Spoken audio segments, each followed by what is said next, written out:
Douglas Bickford. It is the 3rd of March, 2022, broadcasting live from my hometown, Klamath Falls, Oregon, out of my 105-year-old house here. The first thing I want to say to all you folks out there is you're all beautiful people. You are all full of goodness. No matter what you look like, no matter what your situation, no matter who, where, and what you are all full of goodness. Goodness surrounds all of us, and we are all part of this goodness, this big ball of goodness. Mother Earth, all the little living creatures, Mother Earth is full of goodness, okay? And we're all part of that goodness, okay? So that's what you all are, okay? And you can't help it. You're full of goodness. You're beautiful people.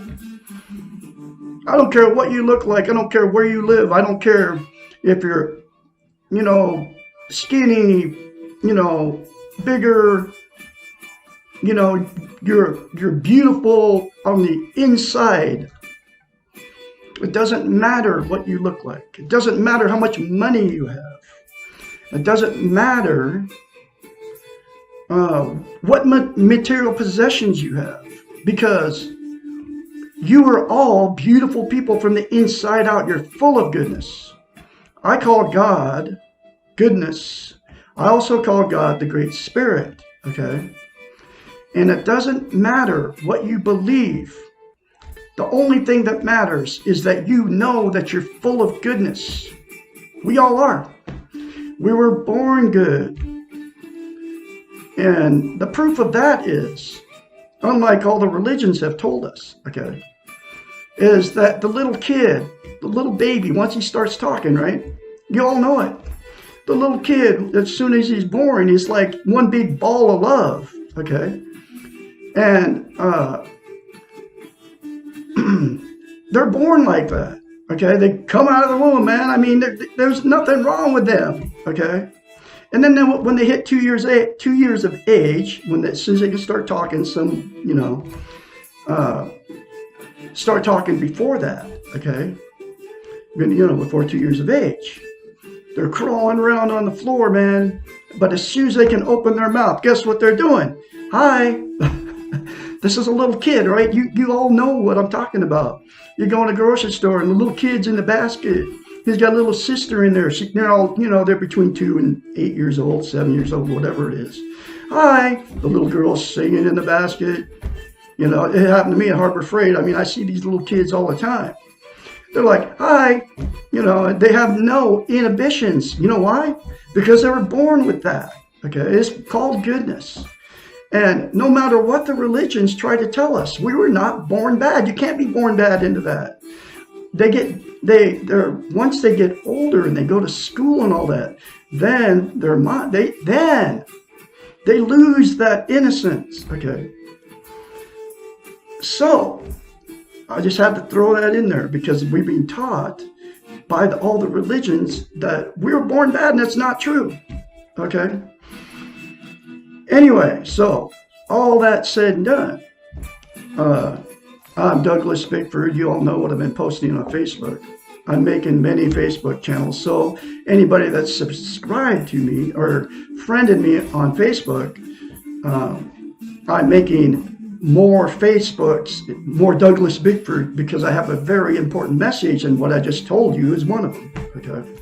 But I am today I'm on Facebook.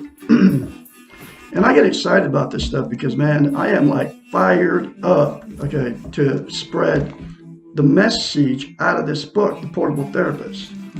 She wrote this thing in 1992. Her name's Susanna McMahon. She's 73, lives in Madrid, Texas, okay? She called it the portable therapist. She's had thousands of clients. I don't know if she's practicing or not, but she's a psychiatrist along with a therapist and a counselor. And she's actually worked for governments. I think she worked for the U.S. government. But there's not a lot you can find out about this woman. There's some stuff in the book. But anyway, in this book, she's a psychiatrist. She teaches people how to get a healthy mind. Okay?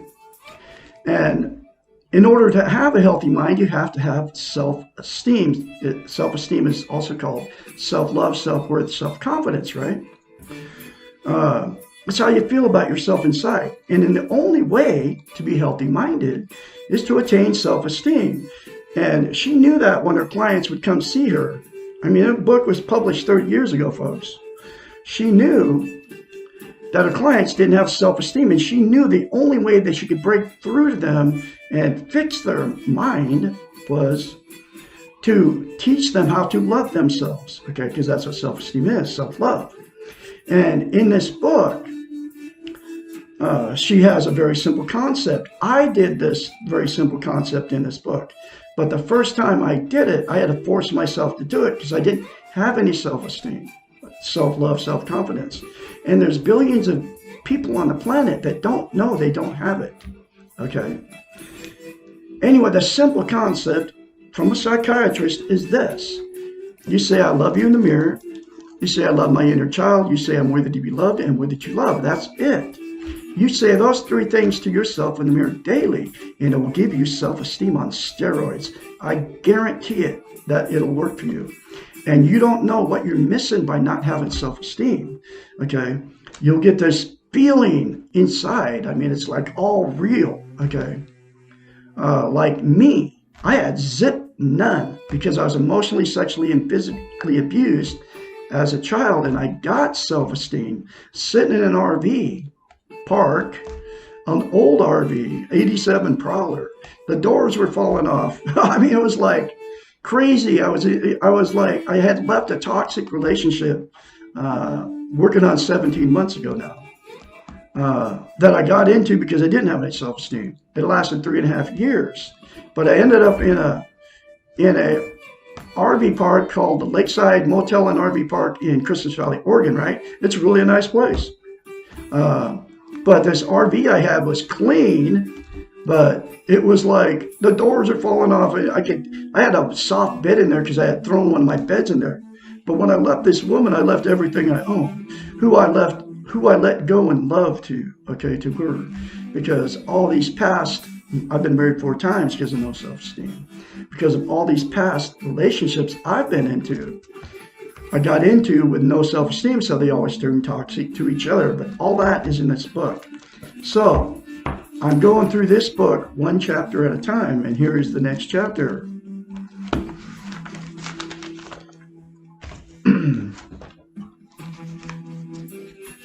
Why is there so much pain? I had to make sure I'm recording here because I'm live on Facebook. Chapter 5 from her book. Life is full of pain. There is no place or time that has been without suffering. It is a fact of life that we are born into pain, live in pain, and die surrounded by pain. And even if we're not feeling pain ourselves, we are causing pain to others. The very nature of life creates the need for pain. There can be no life without pain, not as we know life. When this question is asked, the therapeutic answer is, however, not the philosophical one just given. What really is being asked, why can't I accept the pain of living, or why am I so afraid of the pain? And she was a therapist, a counselor many years, so this book was written because of all the questions that her clients would ask her, okay, and that's why she wrote this book.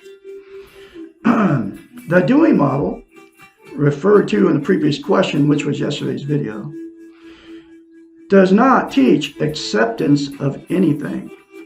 Rather, it implies that everything can be achieved by doing more and doing better.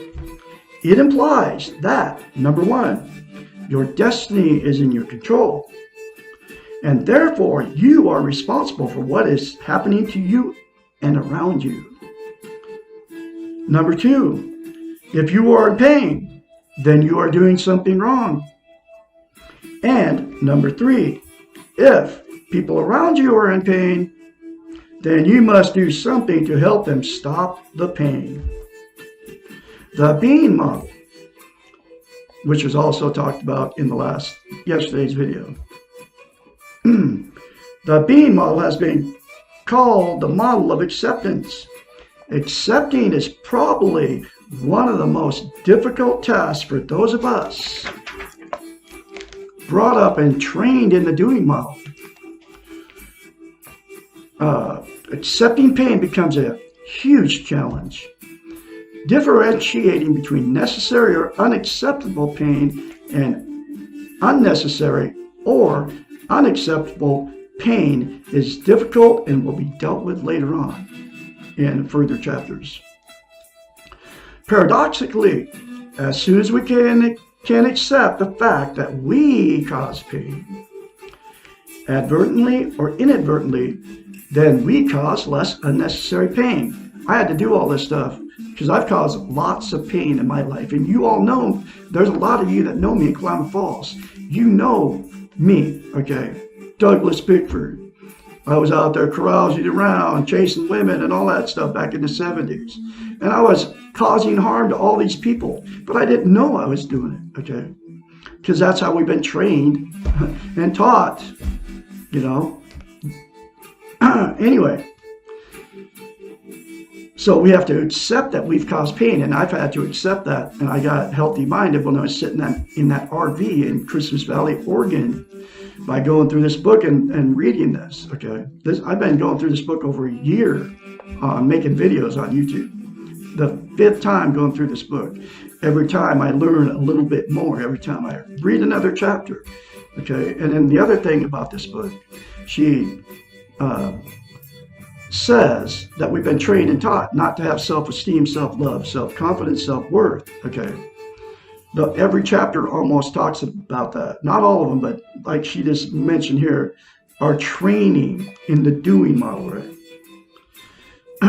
To accept the pain, as soon as we can accept, we cannot change the pain of the world, our pain is lessened. I'll read that again. As soon as we can accept, we cannot change the pain of the world. Our pain is lessened because it's not in our control. To accept the pain, knowing that you cannot and will not change it, and still do the best you can, is the task of a hero.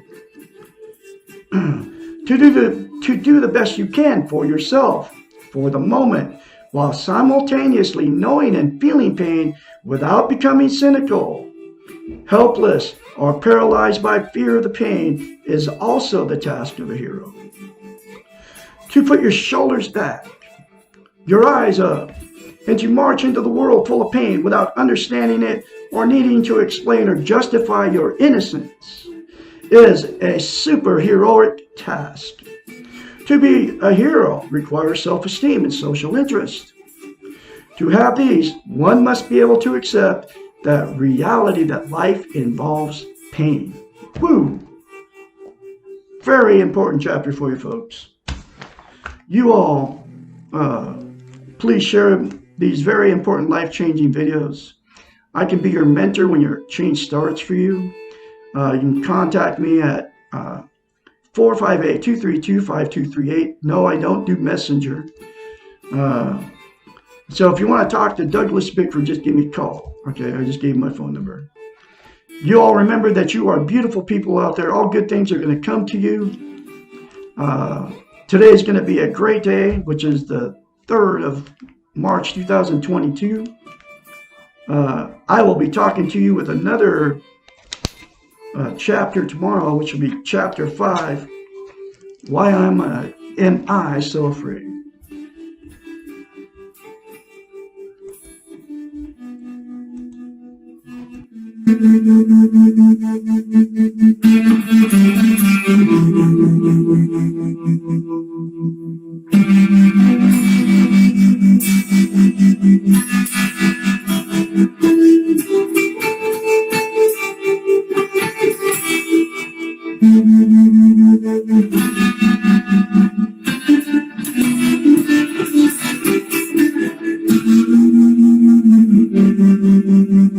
Bickford-Dr.